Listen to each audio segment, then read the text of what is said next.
ধন্যবাদ সকলকে। প্রতিদিনের মতো আজ নতুন একটা ভিডিও নিয়ে আসলাম। আমি আব্দুল আউয়াল, ক্যামেরা আছে আমার সহকর্মী আপনি। আমি আপনাকে দেখাতে চাই ঠাকুরগাঁও পলিটেকনিক কলেজে যে রাস্তা অবরোধ করেছে, এটা কিন্তু 6 দফা দাবি একটা আন্দোলন চলতেছে। সেই আন্দোলন করতে 6টা দফা দাবি যদি মেনে নেয় তাহলে কিন্তু এরা আন্দোলনটা ব্রেক করবে। অর্থাৎ এদিকে কারিগরি শিক্ষা বোর্ডে যেটা মিটিং চলতেছে আজকে, সেই মিটিংয়ের মধ্যে 6টা দফা উত্তোলন করেছে। যখন 6টা দফা মেনে নেবে সেখান থেকে মেসেজ পাবে, তারপর তারা কিন্তু সেই রাস্তা অবরোধে বন্ধ করে দেবে। যে সকাল 10টা থেকে শুরু করে আপনার মনে করেন এদের আন্দোলন অব্যাহত থাকবে। এরা ছাত্ররা বলেছে যে আমাদের দাবিটা যদি মেনে না নিই তাহলে কিন্তু এরা জীবন দিতে প্রস্তুত। আপনি আমার সাথে থাকুন, আমি দেখানোর চেষ্টা করছি ছাত্রছাত্রীদের সে আন্দোলন করে।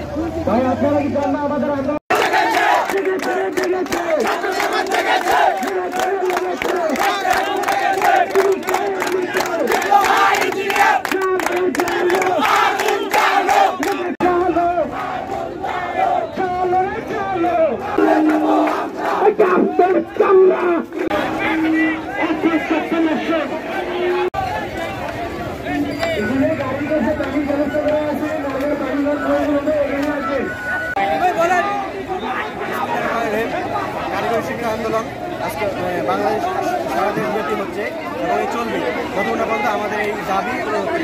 তো আমাদের এই দাবির মূল লক্ষ্য হচ্ছে ক্লাস ইনস্ট্রাক্টর এটা বাতিল করা।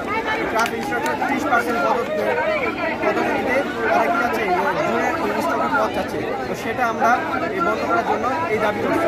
জুনিয়র ইনস্ট্রাক্টর শুধু আমাদের, আমরা ওদের কেন দেবো আমাদের ইয়াকে এবং হচ্ছে তারা কি 8ম শ্রেণী 10ম শ্রেণী এটা পাস করে তারা কি যাচ্ছে যে 10ম গ্রেডে যে চাকরি যাচ্ছে। বাট যে ডিপ্লোমা নিয়ে তারা 4 বছর কোর্স করে 10ম যে গ্রেডে যে চাকরিটা সবারই আসা সেটা তারা পাচ্ছেন, সেখানে মঞ্জুর হচ্ছে।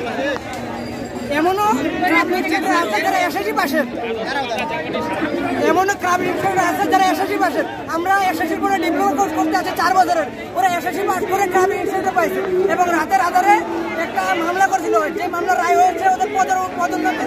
ওরা এখন জুনিয়র ইনস্ট্রাক্টর পদ পেয়েছে। ওরা জুনিয়র এসএসসি পাস করে যদি আমাদের ক্লাস নিতে আসে, ওরা কি ক্লাস নেবে?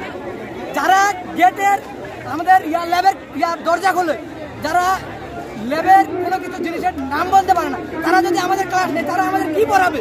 এটা আমি জবাব চাই। না, ঘটনা হলো যেটা আমি বুঝতে পারলাম যে এসএসসি পাস করে সে যদি টিচার হয় তা তোমাদের কি শিখাবে সেটা হচ্ছে নাকি? যেহেতু সে ল্যাবে দেখতে আসে, সে ল্যাবের সম্বন্ধে কিছুই তো বুঝে না। এই তো দাবি আপনাদের নাকি? তারপরে আমরা ডিপ্লোমা কমপ্লিট করার পরে শুধু আমরা একটাই চাকরি আছে যে 10ম গ্রেড, ওটাতে ওরা এখন ভাগ বসাইছে। আমরা কি করব? আমাদের তো কোনো চাকরি নেই এবং কি নিয়োগ নেই। আচ্ছা, আপনাদের এই আন্দোলনটা অবশ্যই কাউকে আপনারা জানাবেন। এটা কাকে জানাচ্ছেন? আমরা কারিগরি শিক্ষা বোর্ডকে জানাচ্ছি এবং কি আজকে আমাদের কারিগরি শিক্ষা বোর্ডে আমাদের একটা মিটিং চলমান আছে।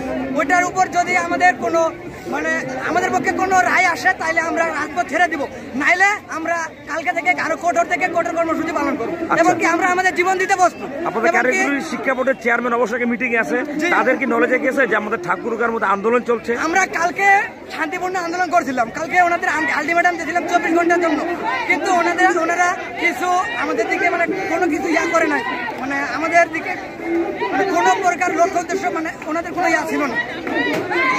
কি নাম আপনার? আমার নাম Mohammad Roni Hossain, Thakurgaon polytechnic RSC department first semester.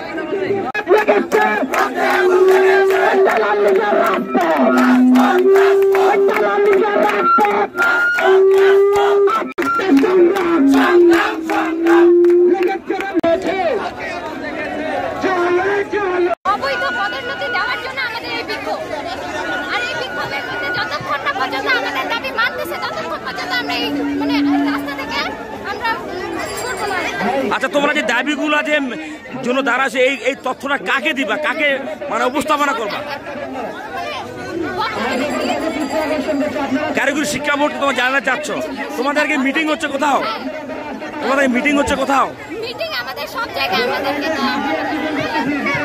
আমাদের দাবি মানতেছে না। আমাদের সব জায়গায় মিটিং হচ্ছে কিন্তু কেউ গুরুত্ব দিচ্ছে না। আমাদের এতদিন ধরে